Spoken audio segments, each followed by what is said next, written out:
Hello everyone, welcome back my dear student. आज की इस वीडियो के अंदर हम कंपोनेंट्स को डिस्कस करेंगे और ये जो कंपोनेंट्स कॉन्सेप्ट है ये एडवांस लेवल का है, ठीक है।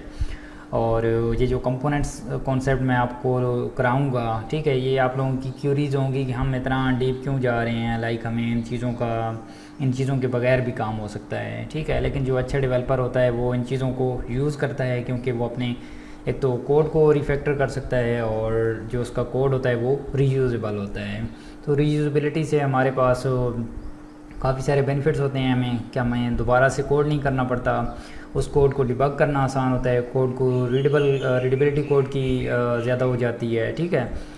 तो इस तरह की चीज़ें जो डेवलपर्स के पॉइंट ऑफ व्यू से हेल्प आउट करती हैं वो हम इम्प्लीमेंट करते हैं, क्योंकि नेक्स्ट टाइम हम खुद भी उस प्रोजेक्ट को हैंडल करेंगे तो हमें पता होगा, या फिर कोई और डेवलपर भी करेगा तो वो उसको भी सारी चीज़ों का पता होगा। हम कंपोनेंट्स को देखते हैं कि व्हाट इज़ कंपोनेंट्स। तो बेसिकली हमारे पास कंपोनेंट पीस ऑफ कोड होता है। यहाँ पे भी हमने इस पीस ऑफ कोड को रीयूजेबल बनाना होता है, उस टाइम हम कंपोनेंट्स को यूज़ करते हैं।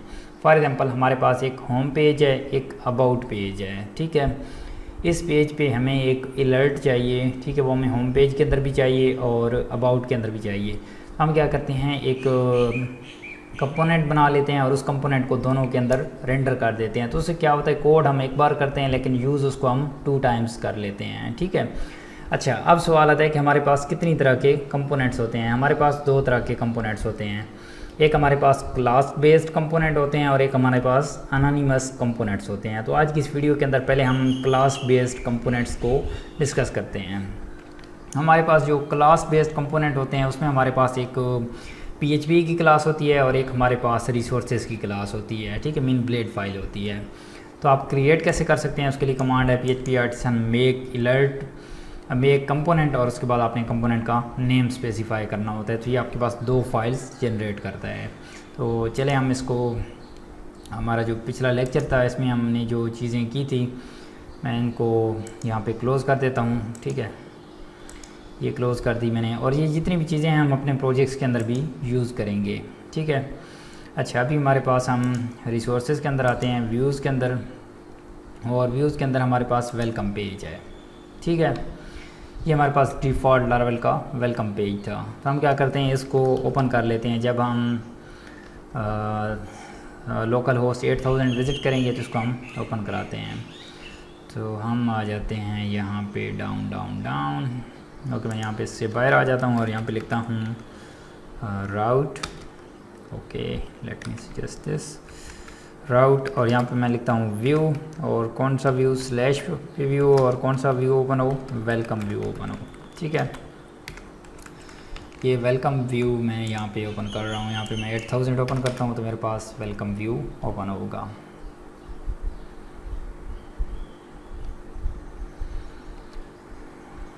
ठीक है, ये हमारे पास वेलकम व्यू आ रहा है। तो अब हम क्या करते हैं, एक कंपोनेंट बनाते हैं और उसके कोड को हम रीयूज़ करते हैं, ठीक है। तो मैं अपने कंट्रोल इधर जाता हूँ प्रोजेक्ट पे और यहाँ पे टर्मिनल ओपन करता हूँ और हमारे पास कमांड कौन सी है, PHP artisan make component, make component, okay. और देन इधर यहाँ पे आपने कंपोनेंट का नेम स्पेसिफाई करना होता है कि आप कौन से नेम का कंपोनेंट बनाना चाहते हैं। तो आपकी जो PHP फाइल बनेगी और जो रिसोर्स फाइल बनेगी वो सेम इसी नाम से बनेगी। तो आप यहाँ पे अलर्ट बनाएंगे तो आपके पास अलर्ट टाइप की क्लास बनेगी। सबसे पहले जो PHP की क्लास होगी वो इस ऐप डायरेक्टरी के अंदर यहाँ पे बनेगी, कंपोनेंट्स डायरेक्टरी बनेगी इसके अंदर, और उसके अंदर बनेगी alert.php, और इधर बनेगी हमारे पास रिसोर्सेज के अंदर, व्यूज़ के अंदर यहाँ पे कंपोनेंट्स की डायरेक्टरी बनेगी और कंपोनेंट के अंदर alert.blade.php फाइल इस तरह से बनेगी। तो यहाँ पे एंटर करें, ये हमारे पास जो कंपोनेंट क्रिएट हो रहा है ये क्लास बेस्ड कंपोनेंट है, ठीक है। हमारे पास ये देखें कंपोनेंट्स की डायरेक्टरी क्रिएट हुई और उसके अंदर alert.blade.php क्रिएट हुआ, और यहाँ पे भी आप देखें ऐप के अंदर आपके पास व्यू की डायरेक्टरी क्रिएट हुई और व्यू के अंदर कंपोनेंट्स है और कंपोनेंट के अंदर हमारे पास alert.php की एक फ़ाइल जनरेट हुई है, ठीक है। इस फाइल का क्या मकसद है और ये जो दूसरी फाइल है हमारे पास इनका क्या मकसद है, इसको भी हम देखते हैं। ये देखिए हमारे पास वेलकम पेज ओपन हो रहा है। ठीक है, आप वेलकम पेज ओपन करें यहाँ पे। ठीक है, वेलकम पेज मैं यहाँ पे क्या करता हूँ, इसको मैं एग्जांपल के तौर पे बना रहा हूँ, इसलिए मैं इसके जो जितना भी कोड है इसको मैं कर देता हूँ यहाँ से रिमूव, और मैं कर देता हूँ इस वेलकम को मैं कर देता हूँ वेलकम, या आप होम पेज कह सकते हैं। मैं आपको 2 एग्जांपल करके बना देता हूँ। ठीक है, देन आपको इजीली समझ आएगी। तो मैं इसको नाम भी दे देता हूँ home.play.php। ठीक है, home.play.php, और इसके बाद मैं इसको नेम दे देता हूँ। एक और मैं फ़ाइल बनाता हूँ। ठीक है, इसी व्यूज़ के अंदर मैं एक और फाइल बनाता हूँ जिसको मैं नेम देता हूँ about.play.php। ठीक हो गया। अच्छा, हमारे पास 2 फाइल्स बन गई। ये जो हमारे पास होम वाला सेक्शन था, मैं इसको कॉपी करता हूँ। ये जो हमारे पास आ रहा है स्टाइल वगैरह, ये आप रिमूव कर दें, ये आपको ज़रूरत नहीं है। ठीक है, यहाँ पे रिमूव कर दिया। उसके बाद ये लिंक्स वगैरह भी हमें ज़रूरत नहीं है। ये लारवल, ये सारी चीज़ें मैं फ़िलहाल रिमूव कर रहा हूँ क्योंकि हमें ये ज़रूरत नहीं है। ठीक है, अच्छा, ये हमारे पास एक सिंपल पेज बन गया। इसको सेव करें और इधर अबाउट के अंदर डाल दें, और अबाउट के अंदर हम कर देते हैं अबाउट पेज। ठीक है, अच्छा, अब हमारे पास एक होम बन गया, एक अबाउट बन गया, और यहाँ पे अगर मैं इसको ओपन कराऊँ तो मैं यहाँ पे होम को ओपन कराता हूँ फर्स्ट।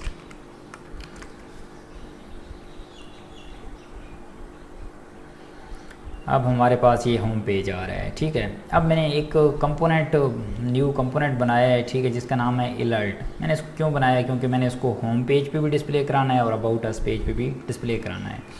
तो पहले हम चलते हैं इधर अपने ब्लेड फाइल पे, जो अभी हमारे पास जनरेट हुआ है, alert.blade.php फाइल। ठीक है, यहाँ पे आके आपने कोड करना है इस चीज़ का। तो यहाँ पे मैं करता हूँ, मैं लिखता हूँ h3, और मैं यहाँ पे लिखता हूँ I am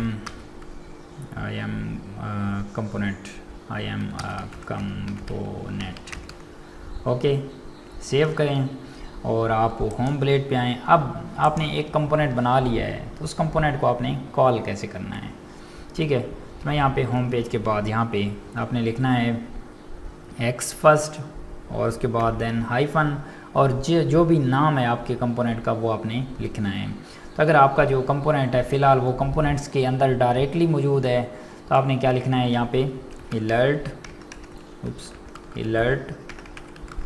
ओके, और उसके बाद देन ये इटसेल्फ क्लोज होता है। ठीक है, तो अगर आप इस पर क्लिक भी करें तो ये आपको उसके अंदर लेके जा रहा है। तो इसका मतलब क्या है कि हमारा ये हमारा जो कंपोनेंट है ऐड हो गया। यहाँ पे रिफ़्रेश करें तो देखिए हमारे पास ये रिटर्न करेगा। हमारे पास ये देखिए कह रहा है आई एम अ कंपोनेंट।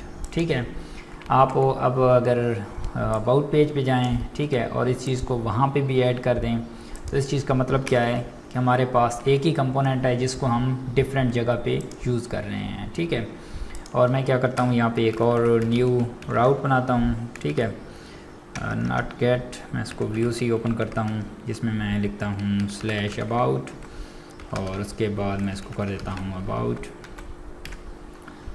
और इसको मैं सेट कर लूँ। ठीक है, और यहाँ पे मैं आता हूँ और यहाँ पे मैं लिखता हूँ /about।